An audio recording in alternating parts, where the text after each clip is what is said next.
and thank you for tuning in to the Straightforward Wisconsin Weekly Podcast. This is MJ, coming to you from the Straightforward Wisconsin headquarters. Not a whole lot going on, not a lot of breaking news. They still haven't found the plane, and we still don't know when winter is going to end in Wisconsin. So I thought I would just kick off this week with a couple of discussions. I wanted to bring up an email that was sent to me by a friend of mine who happens to be on the board of a executive committee for a county party in Wisconsin, and he was looking in to Zendesk. Zendesk Organizer basically is a links in with some other programs and some other website hosting sites, as well as what we would use for a membership database, basically a plugin, and it kind of really helps a party or a PAC or anybody who wants to do a little bit of CRM or, client retention marketing. This person decided to ask them, because it looked like they were fairly left-leaning when you looked at their website, if they would consider working with Republicans or conservatives. And this is the letter that they responded with, and I will leave the name out of this. Hi, blank. Thank you for contacting us. While we appreciate your interest, we are a partisan political technology firm that only works with Democrats, progressives, and affiliated organizations. We do not work with Republicans or conservatives. We wish you good luck finding a technology solution that meets your need, but not too much luck! ! So, is it just me, or is this what a typical lefty would call discrimination? I don't like to throw that word around. We know how quickly the left gets worked up over that word. But I really find this to be just another example of when it works good for us. Now, obviously, no one's going to bring a discrimination suit against these people. First of all, that's not how we roll as a group. Second of all, that's not how conservatives are as a whole. But it just makes you wonder, could this fall under discrimination? I mean, if technically the government can force someone to bake a cake for a gay couple, because if they don't, that's discrimination, then why shouldn't a technology company cater to Republicans or conservatives? Just food for thought, no pun intended. So I find this relatively humorous, and that is where I'm going to leave it. Anybody that wants to look into Organizer at Zendesk.com would be more than welcome to and find out a little bit more about them. And maybe you want to use them in your progressive campaign. In other news, there has been a story that we wrote on our website as a blog post that had to do with a letter to the editor to the Wausau Daily Herald. There was a letter that was written, and it reads as follows. Readers may have seen the fact-check article from PolitiFact Wisconsin about the Republican Party's claim that the only time unemployment was above the national average within the last 25 years was when Mary Burke was Commerce Secretary. It was rated as mostly true. Burke has now put out an ad that claims unemployment has risen under Governor Walker. What figures is she looking at? Say what you will about the way political campaigns are conducted these days.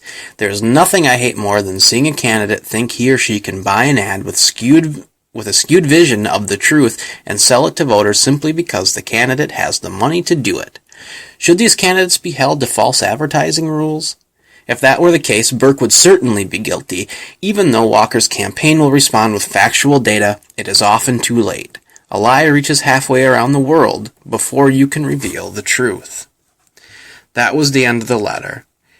It was interesting to read a lot of the comments that were underneath this because they flamed the person who wrote the letter pretty good. They got a nice liberal roasting on that website. I sort of figured that would be the end of that, but going back to Wausau Daily Herald, a couple of days later, there was a letter that directly rebutted this. And it's interesting to say the least because it's very incoherent, it's very difficult to understand, and it just doesn't make a whole lot of sense. Here's the letter in response. Doesn't anyone else find it amusing that anyone would suggest that one political party over another is lying more? Huh? A recent letter to the editor from blank suggests that Mary Burke is lying about Scott Walker's unemployment figures. PolitiFact Wisconsin agrees. Thank you for making that point. This is me talking.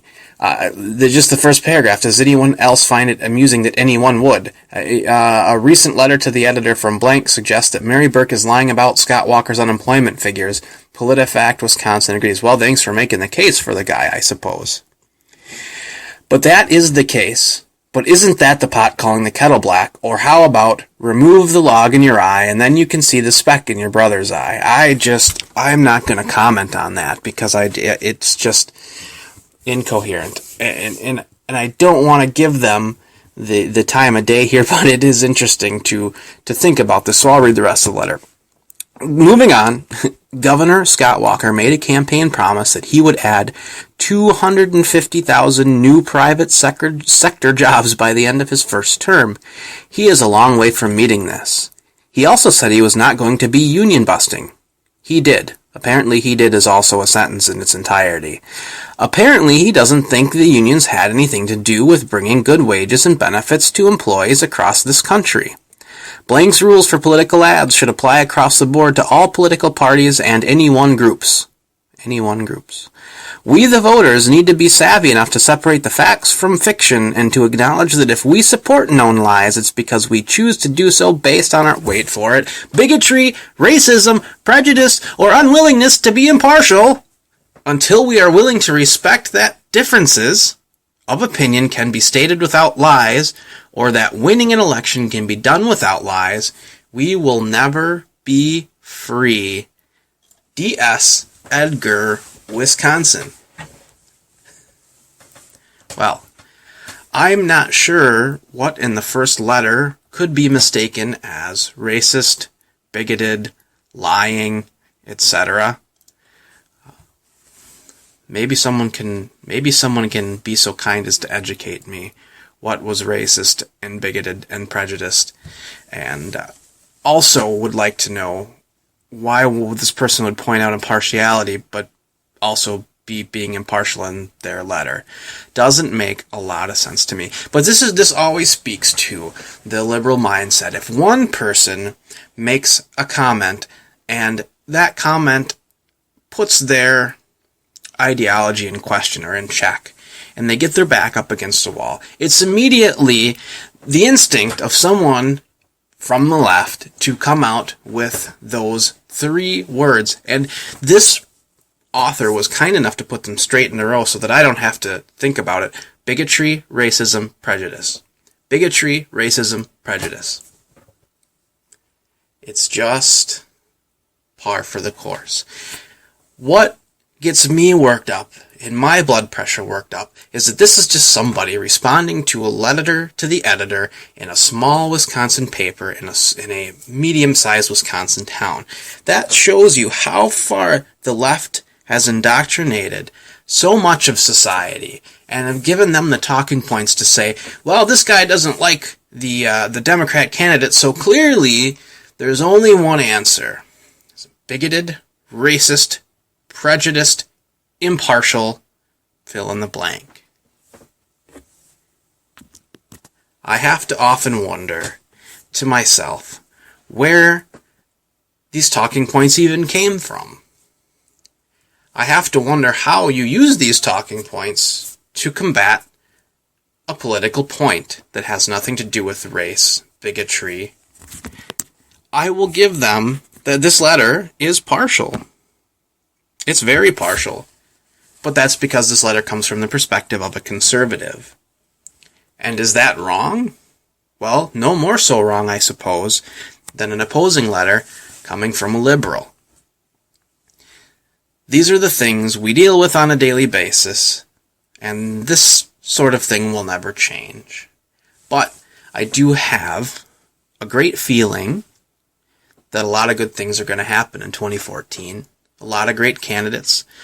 A lot of young people. I went to the Brown County Republican Lincoln Day dinner this weekend with my wife and enjoyed listening to Reed Ribble speak. Jerry Bader from Green Bay spoke. Mark Becker, who is the new chair for the Green Bay Republican Party. I was amazed by all of the young people that were there, to see all of the young faces and things that it just is. It's changing, it's growing, it's morphing, and I think that the party is headed in such a promising direction. I think that these people are going to be the ones that will stand up and say, please, DS, explain to me how in the world I could be considered bigoted, racist, or prejudiced. And you have to break that barrier. And once that barrier is broken and you've taken away those talking points, then all they have left to do is to debate you on ideology, facts, and empirical data. Well, then the rest will be history, impartial or not.